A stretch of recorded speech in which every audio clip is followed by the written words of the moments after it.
In 1944, the sea was silent, but death had many voices. Japan's pride, the hunter of the deep, rises to claim new prey. Men below breathe recycled air, dreaming of glory, unaware of hell. He sees ships not as men's lives, but trophies beneath the waves.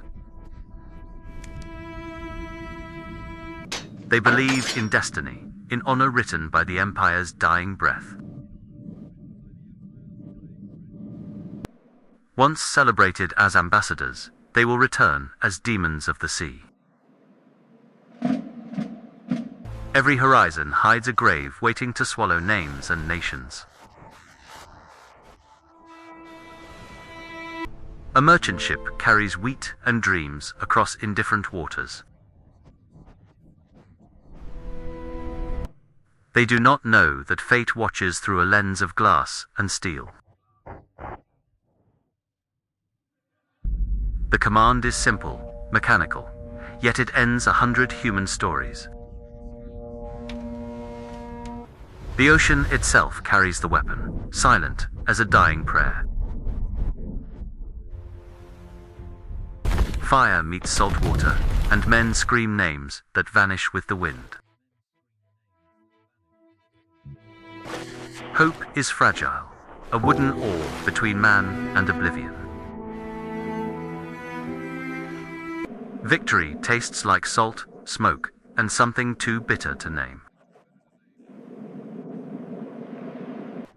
They think surrender means life, not knowing cruelty breathes above. A megaphone commands lifeboats closer. Terror spreads like oil across the water. Sailors surrender oars, eyes wide, knuckles white against splintered gunwales at dawn. On deck, prisoners kneel, ropes bite wrists, boots enforce silence with threats. Ariomi watches impassively, smoke drifting, verdict etched upon unmoving features like stone. Valuables seized, life jackets stripped away. Humanity auctioned for momentary power by monsters. Pairs tied together, shoulders trembling. The sea waits pitiless and dark below. First pair dragged aft, blades flash, blood spatters rusted deck plates wide. A nurse pleads mercy. Gunmetal eyes return nothing, only mechanical obedience today. Shots ring out. A body falls, swallowed quickly by indifferent swells below. Those who jump early are hunted, bullets stitching patterns across foam mercilessly. The captain is questioned briefly, then executed beneath a colorless sky, mercilessly. Silence follows screams, waves slap steel, gulls circle, sensing drifting flesh nearby. Few feign death among corpses. Oily water chokes, yet conceals hope briefly. Inside, crew gamble cigarettes. Outside, souls gamble minutes against widening distances alone. 1 to 8 submerges slowly. The sea stitches shut its bleeding wound by twilight. Reports boast success. No mention of screams archived in official logs anywhere. Mess hall laughter returns, thin and brittle, echoing off steel at midnight. Nightwatch hears phantom cries. Superstition grows beside tightening discipline and dread. Orders arrive, new patrol westward. Hunt alone, strike without hesitation at night. The compass swings, diesel hearts throb. Another freighter's silhouette tempts fate again. Periscope rises. The sea paints another target along pale horizon at dawn. Lookouts whisper bearings. Torpedo doors yawn like hungry mouths awaiting sacrifice again. But memory intrudes. A young sailor retches, hands trembling uncontrollably with guilt. Ariyumi's glare freezes doubt. Duty reasserts itself, colder than seawater and steel. Engine room heat, shimmers pistons hammer. The boat lunges toward destiny relentlessly. Another ship sinks, burning. Survivors drift clutching crates, faces lit orange tonight. Guns bark, the drifting men vanish, stitched into darkness by bullets mercilessly. A ring buoy floats alone, initials fading, spinning like a clock unwound. Radio intercepts Allied chatter. Rumors of massacres spread across convoys in fear. Charts reposition. Patrol route bends toward lonelier lanes and softer prey deliberately. In dreams, the nurse returns. Seawater glitters like broken hospital glass everywhere. Steel bunks creak. Confessions whisper into darkness, swallowed before morning reveille sounds. Galley, steam fogs, glasses, jokes land flat. Laughter dies mid-breath under scrutiny. An officer sharpens a blade methodically. The sound scratches nerves like sandpaper. A storm gathers, barometer falls, waves heave. Conscience remains curiously still inside. Lightning reveals scarred faces, water lashes, deck. Discipline holds like rivets, strained. Morning calm returns, binoculars sweep. A plume of smoke appears far west. Torpedoes away, impact blooms. Men tumbled through flame-framed silhouettes into black water. Orders repeat the ritual. Gather survivors close. Prepare the deck for processing. A lone sailor prays silently. Grease-stained hands clutch a locket from home. The locket opens smiling faces. The sea answers with emptiness and hunger. Lookouts spot aircraft, alarms blare. 1 to 8 dives, leaving bobbing witnesses behind suddenly. Depth charges rumble, bolts shiver. Men clutch pipes, reciting half-remembered prayers together. Silence returns gradually. Oil slicks widen. Guilt resurfaces, unwanted and heavy again. New orders shift southward, toward routes feeding India's lonely lifelines for interception.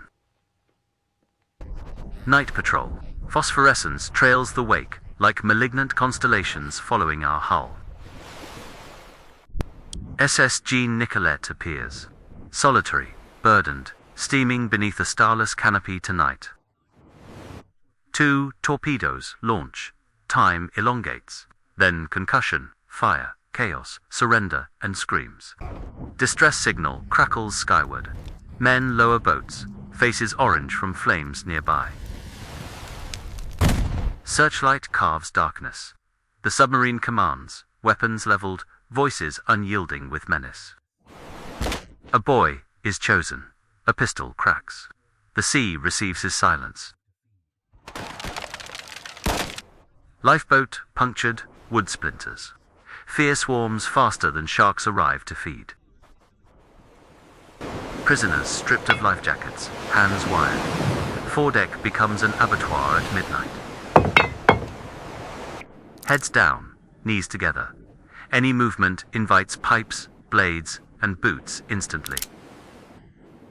Ariyumi lectures victory. Propaganda echoes hollow against groans and diesel-soaked air. The gauntlet begins. Bound men shuffle, assaulted from both merciless sides repeatedly. One leaps overboard deliberately. Darkness swallows him, yet grants improbable survival tonight. Starlight flickers on bayonets. Lungs wheeze. Heartbeat drums louder than waves nearby. Bodies tumble astern. The wake glows briefly, then turns black and still. A lookout stiffens. Distant engine note approaches, invisible yet certain and urgent. Aircraft inbound, alarms scream. Unryū orders immediate dive without untying prisoners waiting. The ocean clamps shut. Bound men tumble, bubbles rising like prayers unanswered. Catalina sweeps overhead. Spotlight reveals debris, hands, faces, pleading for any mercy. Hours pass. Dawn bleaches smoke. Rafts drift toward unimaginable distances and thirst. Rescue appears, finally. HMS Hawker hauls exhausted remnants from oil and grief. 23 shiver under blankets. Testimonies solidify into indictments and history for posterity. Inwardly, some crewmen fracture. Nightmares bloom whenever engines idle during oppressive silence. Unryū writes neat logs. The margins remain bloodless, perfectly aligned with lies. Radio orders recall. Okinawa needs boats. Death tightens its noose around everyone. 128 turns north. Indian Ocean closes. Survivors' whispers trail behind like ghosts. Spring 1945. Hunter becomes hunted. Sonar pings multiply like hornets around us. Surface at dusk. Radar spike. Stockton prowls somewhere beyond the swell menacingly. Crash, dive, drills, repeat, valves hiss. Sweat runs colder than seawater now. Hedgehogs detonate. Compartments shudder. Light bulbs burst like frightened stars in cages. Rivets weep, gauges spin. The boat groans, an animal cornered by fate. Command whispers options, none redeeming. Pride wrestles survival, inside narrowing choices tonight. Blow ballast, breach surface. Black smoke trails like confession to heaven unheeded. Deck guns unmanned, strafing stitches the casing. Men scramble, slipping under fire. Dive again, deeper, hull complains. Depth gauge trembles toward red and ruin. A final pattern lands, silence breaks. Bulkheads crumple like paper under fists. Water erupts inward, lights fail. 1,000 bubbles replace prayers with nothing. Above, oil blossoms. Below, darkness swallows names, ranks, and unburied debts forever.